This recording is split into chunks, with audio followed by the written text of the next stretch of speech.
Hello and good morning to you all. This is Karishma Shukla. Today we are going to learn in our subject DSS.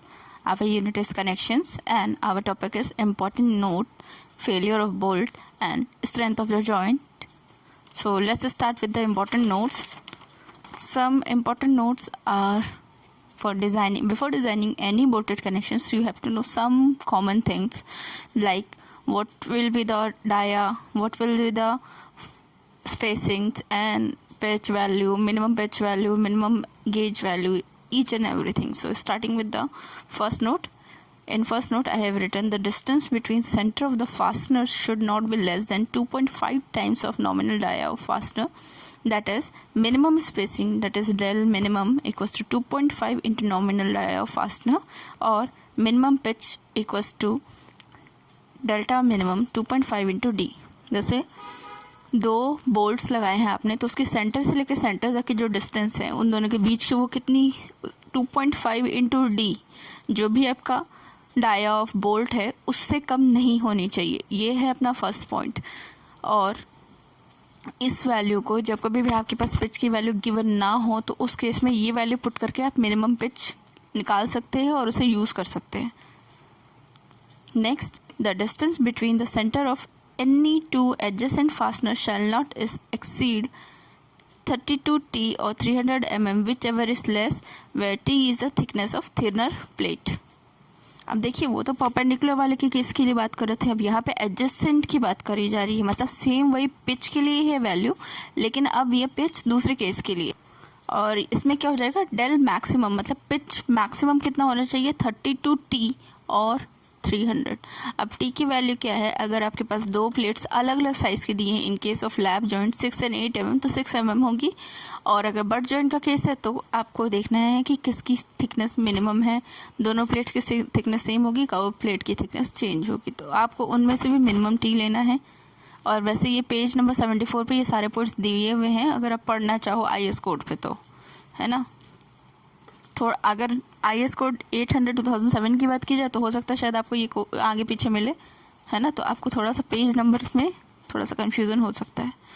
Next अपन देखते हैं the minimum edge distance and end distance from the centre of any hole to the nearest edge of the plate shall not be less than 1.7 times the hole dia in case of sheared और hand flame cut edges, that is E minimum equals to 1.7 into dia of the hole for shared और hand cut flame. मतलब basically मैंने कल आपको values वैसे ये बताई हैं, लेकिन अगर इम्पोर्टेंट पॉइंट के हिसाब से देखा जाए तो E की वैल्यू मिनिमम E के लिए अपन कितना लेंगे 1.7 फॉर शेयर्ड और हैंड कट फ्लेम के लिए, है ना. और अगर इसी केस में बात की जाए कि मिनिमम एज डिस्टेंस और end distance for machine roll cut या स्वान कट या प्लान एजेस, उसके लिए क्या है अपने पास E equals to 1.5 into D not. ये दोनों पॉइंट्स सिमिलर हैं, बस ये ध्यान रखना है कि किस टाइप का है. ये साइड कट है, ये आपका फैक्ट्री मेडेड प्रोडक्ट है, तो ये चीज़ ध्यान देनी है आपको. नेक्स्ट 6 पॉइंट में देखते हैं the distance between the centre of the two adjacent fastener that is pitch in the line lie in the direction of the stress shall not exceed 16T or 200 mm whichever is less. अगर tension के member के case की बात की जाए तो उस case में जो पिच की वैल्यू है वो कितनी होगी 16T या 200, जो भी इसमें से कम हो, पर सिर्फ टेंशन मेंबर के लिए. नेक्स्ट इसी में ही फॉर कंप्रेशन मेंबर सेम वही मिनिमम पिच कितना हो जाएगा 12T या 200 whichever is less. अब for staggered fastener distance gauge distance shall not exceed 75 mm, that is G max equals to 75 mm. तो ये कुछ इंपॉर्टेंट पॉइंट्स हैं जो अपन को याद रखना है. अब फेलियर देखते हैं. तो फेलियर ऑफ जॉइंट किस किस कारणों की वजह से होते हैं. First, shear failure of bolt. Shear failure क्यों होता है, plate slip due to applied load, है ना. जो भी लोड अप्लाई कर रहे हैं आप, अगर उसकी वजह से फेलियर हो रहा हो तो वो शेयर फेलियर होगा, ठीक है. नेक्स्ट इसी में है बियरिंग फेलियर. बियरिंग फेलियर किस लिए होता है, क्रस्ट अराउंड हैव सरकमफेरेंस, मतलब जो उसका सरकमफेरेंस है, जो उसका बोल्ट होल है या फिर उसके ऊपर का जो एरिया है वो अगर टूट जाए तो वो अपना क्या कहलाएगा, बेयरिंग फेलियर, है ना, मतलब आपका बोल्ट ही टूट गया। अब बेयरिंग फेलियर ऑफ प्लेट, ये तो बोल्ट की बात कर रहे हैं। अब प्लेट, इन केस जिस पे आपने बोल्ट होल बनाया है, बोल्ट होल ही आपका क्रस्ट हो जाए या फिर बोल्ट होल की वैल्यू बढ़ जाए तो उसे अपन बेयरिंग फेलियर ऑफ प्लेट कहेंगे। नेक्स्ट इसी में है tension failure of bolt. Tension failure of bolt क्या है, मिनिमम नंबर ऑफ बोल्ट्स, है ना, अगर आप कम से कम नंबर ऑफ बोल्ट्स लगाएंगे तो उसे टेंशन फेलियर कहेंगे अपन। अब नेक्स्ट इसी में है टेंशन और tearing failure of plate. Tension और टीयरिंग फेलियर ऑफ प्लेट में, जैसे tension failure of plate bolt में क्या है कि आपने कम से कम बोल्ट लगाए तो उसमें टेंशन बढ़ा और वो फेल हो गया। वहीं टेंशन और टीयरिंग फेलियर में क्या होगा कि आपने बोल्ट्स के नंबर इतने ज़्यादा बढ़ा दिए कि प्लेट में सिर्फ बोल्ट्स ही बोल्ट रह गए, तो उसकी वजह से भी फेलियर हो सकता है। ज़्यादा नंबर ऑफ बोल्ट्स भी आपको प्रोवाइड नहीं करने होते, कम नंबर ऑफ बोल्ट्स भी नहीं प्रोवाइड करने होते हैं। ब्लॉक फेलियर में बेसिकली आपको जो कोने से जगह छोड़नी थी, एंड डिस्टेंस जिसको अपन बोल रहे हैं, एज डिस्टेंस, वो आपने कम प्रोवाइड कर दी, तो उसकी वजह से क्या होगा, ब्लॉक फेलियर आ जाएगा कि आपने एज ज़्यादा दी नहीं, एंड डिस्टेंस भी ज़्यादा प्रोवाइड की नहीं, तो जो आपका कनेक्शंस वो बहुत ज़्यादा नियर अराउंड, मतलब बिल्कुल अपने एंड पॉइंट पे पहुंचा दिया है, तो उस केस में ब्लॉक शेयर फेलियर हो सकता है।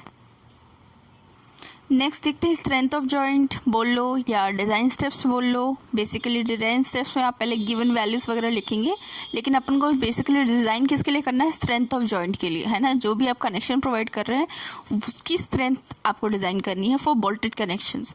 अब बोल्टेड में चाहे लैब कनेक्शन हो, लैब जॉइंट हो या बट जॉइंट हो, दोनों के केस में ये सारी वैल्यूज आपको कैलकुलेट करनी है। तो एट फर्स्ट अपन क्या करते हैं, स्ट्रेंथ ऑफ जॉइंट में शेयर स्ट्रेंथ ऑफ बोल्ट निकालते हैं, मतलब VDSB बोलते हैं वैसे इसको, है ना, या VNSB भी बोल सकते हैं। तो नॉमिनल शेयर, अगर VNSB लिखा है तो nominal share capacity of nominal shear strength, और VDSB तो design share capacity of design strength. वैसे आपको ज़्यादातर लिखा मिलेगा VDSB, जो आपके पेज नंबर 75 पे लिखा हुआ है। फॉर्मूला भी है अपने पास, इसका फॉर्मूला है VNSB का नॉमिनल शेयर कैपेसिटी का, है ना, ये अलग चीज़ है, VDSB डिज़ाइन शेयर है। तो अपन को दोनों फॉर्मूलेस देखने हैं। तो first ENSB FUB upon √3 bracket NN ANB plus NS ANSB। NN क्या है, number of shear plane with thread intersecting the plane. Basically NN की वैल्यू ज़्यादातर 1 होती है ना, जो भी आपका प्लेन है, तो एक ही प्लेन पे तो आप वर्क कर रहे हैं। ANB क्या होता है, a net area of bolt at thread, ज़्यादातर ये वोल्ट वैल्यू जो है ये इसका फॉर्मूला है अपने पास फ्रॉम ISO थ्रेड। ISO आपका कोड यहाँ पे यूज़ होगा। अगर आप बोल्ट के लिए देखना चाहते हो तो 1367 जो है वो बोल्ट के लिए कोड है स्पेशली, अगर आप अपनी जानकारी के लिए देखना चाहते हैं। बाकी एग्जाम में ये आपको अलाउड नहीं होता है ये वाला कोड, ठीक है ना, तो ध्यान रखिएगा IS 800 ही अलाउड है। तो इसमें अपने पास क्या है 0.78 D π/4 D स्क्वायर π/4 सॉरी, या π/4 D स्क्वायर, कैसे ये बोलो। NS 0 हो जाएगा क्योंकि NS जो है वो आपका शेयर प्लेन है ना। जब शेयर प्लेन अपन ने पहले ले लिया है NN, तो जैसे shear plane number of plane है ना, तो NN आ गया। NS आपका जिस पे शेयर एक्ट कर रहा है वो प्लेन तो है, वही सिमिलर है, तो इसलिए 0। ANSB nominal plane shear area, ANSB को जब NS 0 हो गया तो फिर ये 0 हो गया, तो VNSB equals to FU into 1 upon ANB। अब अगर बोल्ट के देखना चाहें तो ये उसका हेड होता है और नीचे वाला पोर्शन उसका शैंक होता है। अब नेक्स्ट FUB क्या है, इसमें ultimate tensile strength of bolt, और FU क्या है, ultimate tensile stress of plate. ये बोल्ट का है, ये प्लेट का है, तो डिफरेंस याद रखिएगा, है ना, दोनों के केसेस में अलग अलग होते हैं। ग्रेटर वैल्यू ऑफ FUB और FU इज यूज्ड, जो भी वैल्यू हो। नेक्स्ट टेंशन कैपेसिटी, ये पेज नंबर 76 में देख रखा है, ये टेंसाइल स्ट्रेंथ दोनों बोलते हैं इसको। तो TNB है ना, TNB या TDB दोनों बोलते हैं। तो TNB nominal tensile capacity of bolt, TNB equals to 0.9 FUB into AN, और ये ज़्यादा नहीं होना चाहिए, किससे, FYB into ASB into gamma MB upon gamma M0। ये फॉर्मूला आपको पेज नंबर 76 पे मिल जाएगा ऑफ IS कोड 800, है ना।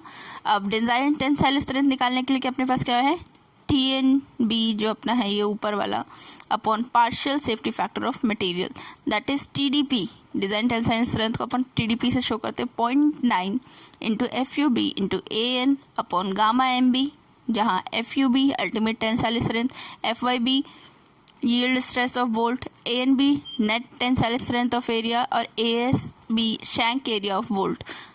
अब अगर ये चीज़ें देखना है तो पेज नंबर 30 पे चले जाइए, सारी वैल्यूज़ आपको मिल जाएंगी इनकी भी। गामा MB पेज नंबर 30 पे, गामा M0 भी पेज नंबर 30 पे। गामा MB क्या है? Partial safety factor of material, और ये गामा M0 भी partial safety factor of material, लेकिन दोनों अलग अलग जगहों पे यूज़ होंगे, इसलिए आपको देखना ज़रूरी है। यहाँ पे इनकी वैल्यूज़ में थोड़ा सा फ़र्क आता है। अब स्ट्रेंथ ऑफ जॉइंट है ना, नेक्स्ट अपन स्ट्रेंथ ऑफ जॉइंट देखते हैं। स्ट्रेंथ ऑफ जॉइंट के लिए अपने पास least value of VDSB, VDPB और TDP दोनों दे रखी हैं, ठीक है। इसके लिए अपने पास बोल्ट वैल्यू क्या आ जाएगी? लीस्ट वैल्यू ऑफ VDSB और VDPB, जो भी इन तीनों में से सबसे कम वैल्यू हो वो यहाँ पे लिख दीजिए, ठीक है। Efficiency strength of joint upon strength of solid plate into 100। Number of bolts के लिए फोर्स, और जो ऊपर में बोल्ट वैल्यू यहाँ पे आई है उसको डिवाइड कर दो तो नंबर ऑफ बोल्ट्स आ जाएंगे। सो आज के लिए इतना ही, थैंक यू।